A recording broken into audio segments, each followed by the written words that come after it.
रात के समय कई सारी भेड़ें लोहे की खदान में खनन कर रही थी। तभी टाई लॉन्ग वहां आकर खदान को तबाह करता हुआ भेड़ों से कहता है, मेरे वापिस आने की खबर पूरे गांव के साथ ड्रैगन योद्धा को भी दे दो। असल में टाई लॉन्ग कुंग फू पांडा के फर्स्ट पार्ट का विलेन और मास्टर शिफू का भ्रष्ट शिष्य था, जिसको पो यानी कि ड्रैगन योद्धा ने आत्माओं की दुनिया में भेज दिया था। लेकिन अब वो वापस कैसे आया, ये हमको आगे पता चलेगा। वहीं शांति की घाटी में पो अपने दोनों पिता मिस्टर पिंग जो एक हंस हैं और लीशन जो एक पांडा हैं, उनके नए रेस्टोरेंट का ग्रैंड मास्टर उगवे की दी हुई छड़ी से उद्घाटन करता है। वो लोगों की जिंदगियां बचाता हुआ अपने ड्रैगन योद्धा होने का फर्ज बखूबी निभाता आ रहा था और इसी वजह से वो सभी का फेवरेट भी था। लेकिन खुद को लोगों के लिए बार बार खतरे में डालने की वजह से मिस्टर पिंग को उसकी बहुत ज्यादा चिंता रहती थी। तो लीशान उसको तसल्ली देता हुआ समझा देता कि वो ड्रैगन योद्धा है, उसके जैसा कोई नहीं, तो तुम पो की तरफ से परेशान मत हो। उसी समय मास्टर शिफू पो को बताते हैं कि अब समय आ गया है कि तुमको ड्रैगन योद्धा के पद का त्याग करके अपना एक वारिस चुनना होगा, नए ड्रैगन योद्धा का चुनाव करना होगा, जैसे ग्रैंड मास्टर उगवे ने तुमको चुना था, और तुमको शांति की घाटी का आध्यात्मिक गुरु बनकर अपना जीवन बिताना होगा, ठीक ग्रैंड मास्टर उगवे की तरह। पर पो के ना चाहते हुए भी मास्टर शिफू ड्रैगन योद्धा बनने की काबिलियत रखने वाले योद्धाओं को उनकी प्रतिभा दिखाने के लिए जेड महल बुलाते हैं। सभी एक के बाद एक अपना युद्ध कौशल दिखाते हैं, पर पो ड्रैगन योद्धा को चुनते वक्त अपनी उंगली अपने ऊपर ही कर देता है। इससे साफ था पो को ड्रैगन योद्धा की उपाधि छोड़नी ही नहीं थी। इस पर मास्टर शिफू पो को उसकी उलझन से बाहर आने के लिए उसको ब्रह्मांड से अपने सवालों को पूछने को बोलते हैं। तो पो ब्रह्मांड से जुड़ने के लिए अंदरूनी शांति पाने की कोशिश करता है, पर कामयाब नहीं हो पाता। लेकिन तभी उसको जेड महल में एक लोमड़ी चोरी से घुसती हुई दिखाई देती है। इससे पहले वो जेड महल में कुछ चुरा पाती, पो वहां पहुंचकर उससे लड़ने लगता है, पर वो लोमड़ी पो से उसकी छड़ी छीनकर ले जाने लगती है। तभी पो उस पर हमला कर उसको पकड़ने में कामयाब हो जाता है और उसको 2 साल के लिए शांति की घाटी की जेल में डलवा देता है। तभी खदान में काम कर रही सारी भेड़ें वहां आकर पो को बताते हैं कि टाई लॉन्ग लौट आया है और वो खदान का सारा लोहा ले गया है, साथ ही उसने खदान भी नष्ट कर दी है। पो को उनकी बात सुनकर यकीन ही नहीं आता, क्योंकि उसने टाई लॉन्ग को आत्माओं की दुनिया में पहले ही भेज दिया था। तो पो खदान में जाकर देखता है कि टाई लॉन्ग के पंजे के निशान आगे जाते हुए किसी छोटे जानवर के पंजों के निशान में बदल गए हैं। तभी उसको उसी लोमड़ी पर शक होता है। तो पो जेल में उससे पूछताछ करने के लिए जाता है। वो लोमड़ी उसको बताती है जिसने खदान पर हमला किया था वो टाई लॉन्ग था ही नहीं, बल्कि वो एक बेरहम और घातक जादूगरनी गिरगिट है, जो कोई भी रूप कोई भी आकार ले सकती है। साथ ही वो रूप बदलने वाले की सारी काबिलियत और हुनर को भी सोख लेती है। फिर लोमड़ी पो को बताती है कि वो जानती है वो जादूगरनी कहाँ रहती है और पो को उस तक ले जाने का वादा करती है। पो उसकी बात मान लेता है। तभी मास्टर शिफू वहाँ आकर उस जादूगरनी गिरगिट को पकड़ने का काम अपने 5 जाबाजों का बताकर पो को सिर्फ उसका वारिस चुनने को कहते हैं। अब क्योंकि वो 5 अपने अपने मिशन पर थे, तो पो उनकी बात नहीं मानता और जैन के साथ उस जादूगरनी को पकड़ने के लिए उसके शहर जूनिपर के लिए निकल जाता है। जादूगरनी को पकड़ने जा रहे पो की खबर पूरी शांति घाटी में फैल जाती है। ये बात पो के दोनों पिताओं को परेशान कर देती है। तो वो रात के समय अलग अलग चुपचाप पो की तलाश में जैसे ही निकलते हैं, तभी वो एक दूसरे के सामने आ जाते हैं और फिर वो दोनों साथ ही निकल पड़ते हैं। इधर जूनिपर शहर में सभी समुदायों के मुखिया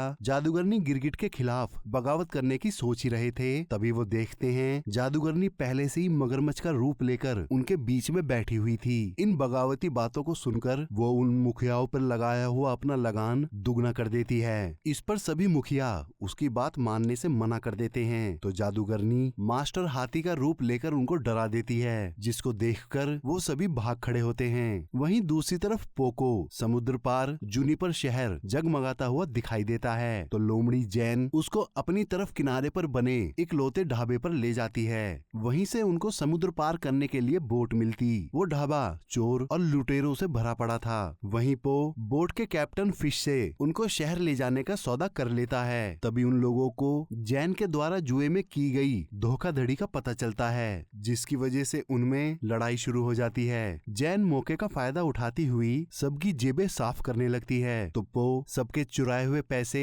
वापस करता हुआ उनसे लड़ता हुआ सीधा कैप्टन फिश की बोट पर आकर गिर जाता है। तभी कैप्टन फिश तुरंत उनको लेकर शहर की तरफ निकल जाता है। रास्ते में जैन पो को अपनी कहानी सुनाती है कि वो एक अनाथ है, इसलिए जिंदा रहने के लिए उसने सारे बुरे काम किए, पर एक शख्स ने जब उसको सहारा दिया तब से वो कभी अकेली नहीं रही। इधर शहर के महल के तहखाने में जादूगरनी लोहे को पिघलाकर कुछ पिंजरे बनवाती है। अगली सुबह पो और जैन शहर पहुंच जाते हैं। वो बहुत ही बड़ा और सुंदर शहर होता है जो लोगों की भीड़ से भरा हुआ था, लेकिन वो जादूगरनी के सैनिकों द्वारा की जा रही वसूली को भी देखता है। वहीं चारों तरफ जैन के वांटेड पोस्टर देखकर वो हैरान हो जाता है। तभी सिपाही जैन को पकड़ लेते हैं। तो पो अपने आप को ड्रैगन योद्धा बताकर उनसे जैन को छोड़ देने को कहता है, पर वो लोग ड्रैगन योद्धा नाम के किसी भी व्यक्ति को नहीं जानते थे, इसीलिए सिपाही पो को जैन का साथी समझकर गिरफ्तार कर लेते हैं। लेकिन जैन खुद को और पो को उनकी गिरफ्त से छुड़ाकर वहाँ से भागने लगती है। तो सिपाहियों की पूरी फौज उसको पकड़ने में लग जाती है। जैन बड़ी मुश्किल से पो को बचाने के लिए उसको एक गुप्त रास्ते से शहर के नीचे बसे एक और शहर में ले आती है। वो चोरों और ठगों का शहर था जहाँ जैन रहा करती थी। वहीं चोरों का सरदार उनसे मिलता है और पो को बताता है कि वो मास्टर शिफू को जानते हैं, पर उसने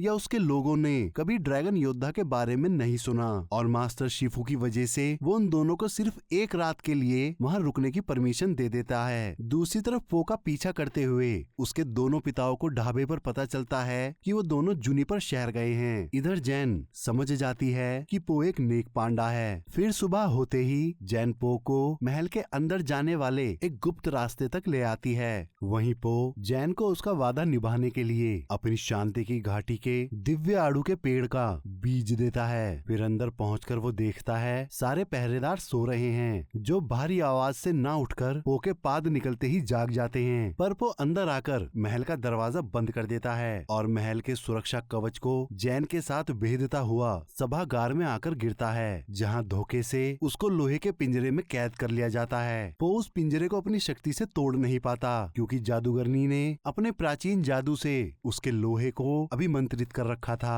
तो वो अपनी छड़ी जैन को देकर उस पिंजरे को नीचे से उठाने को कहता है। छड़ी लेकर जैन पीछे हटती हुई उस छड़ी को जादूगरनी को दे देती है। तो पो को समझने में देर नहीं लगती कि जिस शख्स ने जैन को सहारा दिया था वो कोई और नहीं बल्कि जादूगरनी ही थी, और क्योंकि उसको पो की छड़ी चाहिए थी इसीलिए उसने जैन को उसे लेने भेजा था। तो पो जादूगरनी से पूछता है कि तुमको ये छड़ी क्यों चाहिए थी। तो जादूगरनी उसको अपनी कहानी बताती है कि वो बचपन से कुंफू मास्टर बनना चाहती थी, लेकिन उसके आकार और कमजोर शरीर की वजह से हर जगह ट्रेनिंग से उसे निकाल दिया जाता था। फिर मैंने जादू सीखा जिससे मैं आत्माओं की दुनिया का दरवाजा खोलकर मुझसे पहले आए सभी मास्टर्स के कुंफू को चुरा लूं। उसके बाद मुझे कोई कमजोर नहीं समझेगा। अब पिंजरे को ना तोड़ पाने की वजह से वो अपने नीचे की जमीन को तोड़ता हुआ महल के तहखाने में आकर गिरता है। वहाँ जादूगरनी के पहरेदार उस पर हमला कर देते हैं। वो उनसे लड़ता हुआ बाहर आ जाता है। तभी जादूगरनी जैन का भेष बदलकर पो के नजदीक आकर उसे महल से नीचे गिरा देती है और असली जैन उसको बचा तक नहीं पाती। अब जैन को पो का दुख होता है। पो महल से गिरता हुआ पहाड़ी से निकली एक पेड़ की जड़ को पकड़ लेता है और बच जाता है, लेकिन एक पहरेदार लटके लटके उस पर हमला कर देता है। तो उसका पिता मिस्टर पिंग वहाँ आकर पहरेदार को मारता हुआ नीचे गिरा देता है। अब इससे पहले पिंग भी नीचे गिर जाता वो उसे पकड़ लेता है, लेकिन उनके वजन से पेड़ की जड़ टूट जाती है। तभी ली आकर पो को पकड़ लेता है और उन दोनों को बचा लेता है। पो उन दोनों को सारी बात बता ही रहा होता है, तभी वो देखता है सैनिक बहुत सारे पिंजरों को महल में ले जा रहे हैं। महल के अंदर जादूगरनी को जैन पर शक हो जाता है, तो वो उसको साफ तौर पर बता देती है कि जिस दिन तुम जज्बाती हो जाओगी उस दिन तुम मेरे किसी भी काम की नहीं रहोगी, इसीलिए जैसी हो वैसी ही रहना।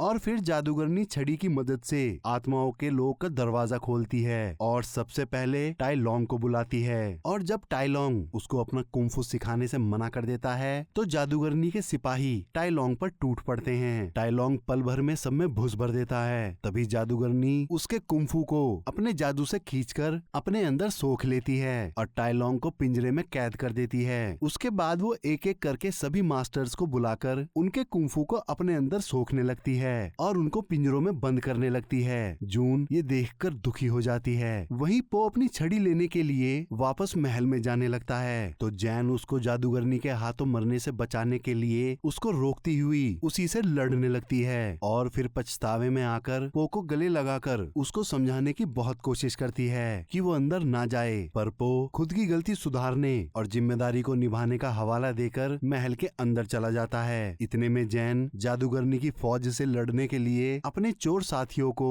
उसका साथ देने के लिए मना लेती है। इधर महल के अंदर सारे मास्टर्स पो की छड़ी की वजह से उनके कुंफू को छिन जाने के कारण वो पो को बहुत बुरा भला कहते हैं, तो पो उन सबको उनके कुंफू के साथ वापस आत्माओं की दुनिया में भेजने का वादा करता है। इतने में सारे लुटेरे महल के बाहर पहरेदारों पर हमला कर देते हैं। वहीं महल के अंदर जादूगरनी पो को उसकी छड़ी वापस कर देती है क्योंकि वो सभी मास्टर्स के कुंफू को पहले ही छीन चुकी थी और अपनी नई ताकत को आजमाने के लिए पो से लड़ने लगती है। लेकिन लड़ाई में पो के साथ जून के आ जाने की वजह से जादूगरनी सभी मास्टर्स की शक्तियों का एक साथ आवाहन करके सबके मिले जुले रूप में भयानक ड्रैगन में बदल जाती है और वो जैन को पकड़कर हवा में उड़ जाती है। तो पो महल से उसके ऊपर कूदकर उसको वापस सभागार में ले आता है। जादूगरनी वहां आकर पो का ही रूप लेकर पो से लड़ने लगती है। वो पो को बहुत मारती है और वापस पिंजरे में कैद कर देती है। अब पो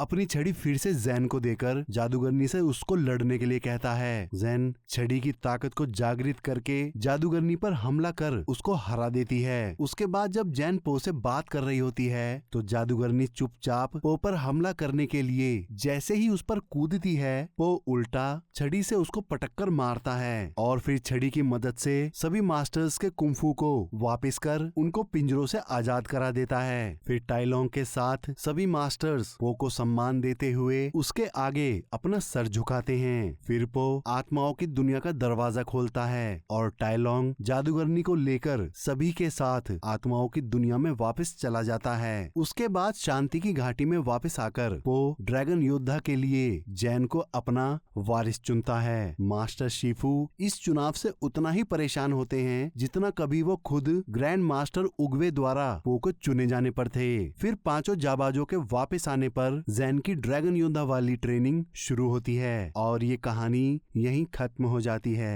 आशा करता हूँ कि आप सभी को ये एक्सप्लेनेशन पसंद आई होगी। और भी मूवी के एक्सप्लेनेशन सुनने के लिए आप हमारे इस चैनल को लाइक करें, सब्सक्राइब करें और साथ ही बेल आइकन दबाना ना भूलें।